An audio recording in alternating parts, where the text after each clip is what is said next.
One of the leading causes of a homeowner's insurance claims is water damage, and if you've ever had a water leak, you know how costly those disasters can be, which brings us to the sponsor of today's video, Frizz Life. They were nice enough to send us their LP365 smart water monitor and shutoff, because if y'all can remember, a couple of years ago, we went on a little trip, and that's when the big Arctic blast came in, and we had some major water leak disasters while we were gone, and this could have saved us a lot of trouble because it took us forever to get that straightened out. Here's a few pictures of what we came home to. You can see our pipes are frozen. They've got ice pouring down because that's where water has ran from the busted pipes and actually frozen on the pipes outside the house. So what we're going to do is we're going to install this smart water monitor and shutoff and see how it works and let you know exactly how easy it is to install one of these, and the cost of this could save you thousands of dollars over time. So this is how it comes, neatly packaged in this nice little box. You open it up, take away the foam.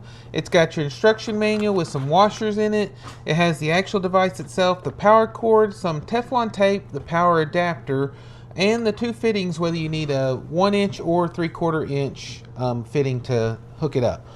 Okay, couple things you need to do before you get ready to install. The first thing is locate where your main water supply comes into your house. Some people it'll be under the house like ours. Some people may have like a pump or well house, and others may have it in the basement. So that's the first thing. Then you're going to want to find your water shutoff that's ahead of this, whether it's at the meter or we have a secondary one installed up here close to the house. And you're going to shut that off, and you're also going to turn the breaker off to your water heater, because the last thing you want to do is all the water drain out and end up burning up your elements. So once you get all that stuff figured out, it's time to cut into the pipe and start installing your leak protection system. This part's going to be a little messy because even though we've got the water shut off, you're going to have some water drain out from this. And so if you're in a building or enclosed space, you're going to want to have something to mop up the water or try to catch the water. But since we're just outside, we're just going to let it run out on the ground, and it's going to be what it'll be. Okay, not too bad actually. We're not going to go into a lot of real big specifics on the ins and outs of this because everybody's plumbing system is going to be a little bit different, but the stuff that's going to be the same for actually installing the system, we're going to go over that because we're going from PVC to PEX, so we have a little bit of stuff we're going to do different that most people may not have to deal with. Okay, so we've already set one side of this up, but like I said, this comes with a lot of the pieces, and we've already got this too. We're going to be going into PEX from here and PVC down here. It comes with a washer that you're going to put in here, and then you're going to screw these on. A lot of times this will be done after the other part's hooked into your pipe, but since we're having to redo all this, we're doing what makes it the easiest and makes the most sense to install it this way. But you just want to make sure that you got everything good and snug. Where we went from, there's no Teflon tape that goes to the actual unit itself, but where you're connecting these brass to that or the PVC, you need to use the Teflon tape that they included in the package. We're going to be gluing on the bottom part first. This thing can install vertically or horizontally. If you're doing it vertically, you want to make sure that the inlet is coming up from the bottom and going up. That's just the way they say in the instructions to do it, so just make sure that you do it that way. But essentially, we're going to have it right here. We're going to put another piece of PEX in between here to connect these, and we've installed a new shutoff valve up above since before we had it down below. But since we had a shutoff here before, I figured why not just leave it, so we went ahead and put another one there because we have it. So what we're going to do is we're going to get this glued on first. We want to make sure that our PVC pipe below is nice and dry.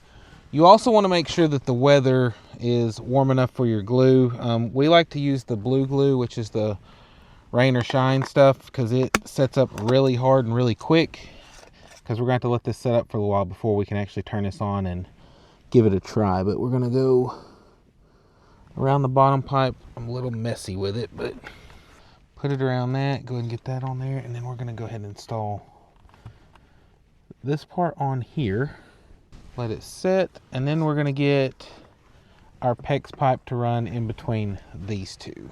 The thing about PEX is it takes special tools to put a lot of these on. We do quite a bit of plumbing here on the farm, so we've got the tools, so it may not always be cost effective to have the tools for this, but thankfully we already had them. You always want to make sure you get your clamp put on first, otherwise just messed up what you're doing and have to restart and crimp it down. The great thing about these is these have a light to let you know when it's got the right tension on the crimp, so that hopefully we don't have leaks on our connections that we're doing. There, it's lit up blue. Okay, so we've got that. Next thing is going to be hooking in your power connection. It's got a battery, so that if you don't if it loses power, it's not going to die right away. But luckily for us, they built these with an outlet right here by our intake, probably so you can use a heat lamp or something like that, which we've never done. We're going to let this set up for a minute, and then we'll come back and show you exactly how it works. Okay, well, we got it installed. Nothing's leaking over here, so now it's time to go put it to the test. One of the most important features about a leak protection system is whether it can actually detect leaks accurately and if it can actually shut off the valve when it detects those leaks. We're going to put that to the test. The great thing about this one, it offers a lot of customization. You can set whatever parameters you need to suit your household's needs. We're going to set this up and go in and set up an alarm to make it look for and detect a leak. So we're going to go into the app. We're going to set it in mode 4, which they say to do to test this. And we're going to set it to a 20-gallon flow volume. And we're going to turn this on and see if it actually figures out that we've got a leak once this runs out. We're just going to set it here and see when the alarm pops up on this. Oh, it shows a leak is detected. The alarm's going off. So now let's see if it will shut it off.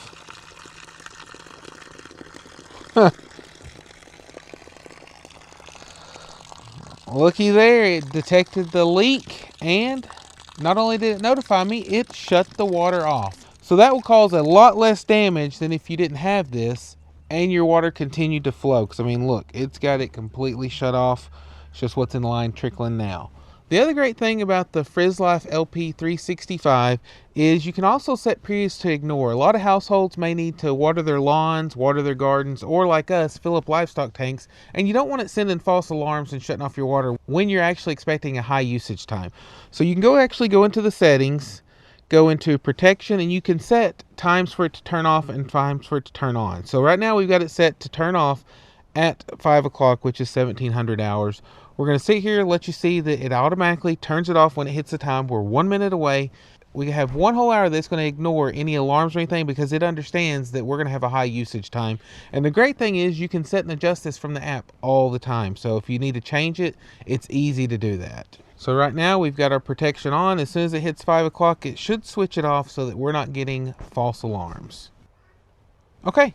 So now, as you saw, when it hit 5 o'clock, it changed over and says leak detection disabled. So we have 1 full hour that we can use as much water as we need to, and it's not going to shut it off on us in the middle of the process. One final feature that we really like about this system is the leak test. So the first thing we're going to do here is we're going to start a small stream of water, which we have here, and then we're going to hit the leak test function and see if it can detect that our house has a leak. It's going to take about 5 minutes for this process, but that's really great because you may have some little leaks somewhere that you don't know about, and once you figure this out, you can start looking for them and figure out what you got to do to get them fixed. Okay, so we're almost done. We're at 94%.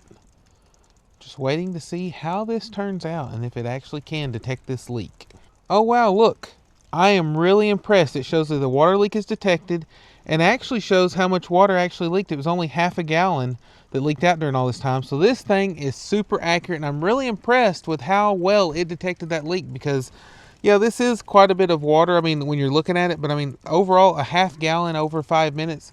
You might not notice that if that's like a toilet leaking or something like that. I mean, you could really be going through some water and not realize it. So not only could you be saving your property from that, you could probably also save some money on your water bill if you have a leak and did not know it, and this thing can solve that for you. So after using the FrizzLife LP365, the biggest feeling I have is peace of mind. I'm really impressed with how it shuts off automatically. It'll send me alerts and how I can manage it remotely. As y'all know, we do a lot of traveling and stuff, especially with Kimberly's medical stuff that's coming up. And so the one thing that I want to have is peace of mind knowing that my house is not going to be flooded and stuff while I'm gone. And it's also great if you have basements or something where you're not always there, or rental properties you can keep up with there as well. So if you're interested in getting an LP365, be sure to check out our affiliate link in the description below, and also we placed a discount code so you can save some money on your purchase.